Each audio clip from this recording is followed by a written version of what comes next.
Hello সবাইকে, আজ তোমাদের সাথে শেয়ার করছি মায়ের হাতের করা কষা চিকেনের রেসিপি।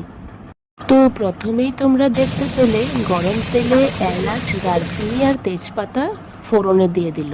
তারপর এতে আগে থেকে ভালোভাবে ধুয়ে রাখা চিকেনগুলো দিয়ে এতে হলুদ, লবণ এবং কাশ্মীরি লঙ্কার গুঁড়ো দিয়ে ভালোভাবে ভেজে নিল।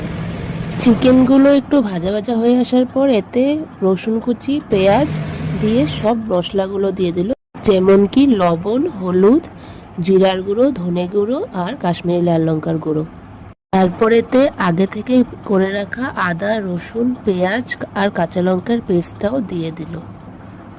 এবারে এটাকে ভালোভাবে নাড়াচাড়া করে একটু সময় রান্না হবার পর এটাতে আগে থেকে কেটে রাখা টমেটোগুলো দিয়ে দিল। তারপর টমেটোগুলো একটু মজে আসার পর আগে থেকে ভেজে তুলে রাখা আলুর কিউবগুলো দিয়ে দিল।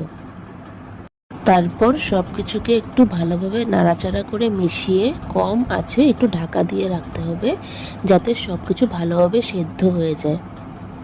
আর 5 মিনিট পর আবারও একটু ঢাকাটা সরিয়ে নাড়াচাড়া করে দিতে হবে, যাতে মাংসটা নিচে লেগে না যায়।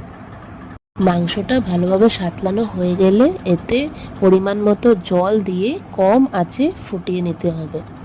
তারপর এতে আগে থেকে ভেজে রাখা পেঁয়াজের বেরেস্তাগুলো দিয়ে দিল, এতে স্বাদটা একটু ডিফারেন্ট আসে।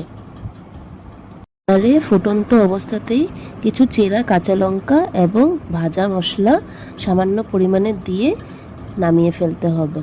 বাস রেডি আমাদের টেস্টি কষা চিকেন। ফ্রাইড রাইসের সাথে এটা দারুণ লাগে খেতে, তাই একটু ফ্রাইড রাইসও বানিয়ে নিয়েছিলাম, সেটাও তোমাদের সাথে শেয়ার করলাম।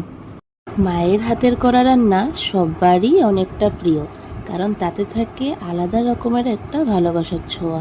আর আমার মায়ের করা রান্নাটা তোমাদের কেমন লাগলো নিশ্চয়ই কমেন্টে লিখে জানাবে।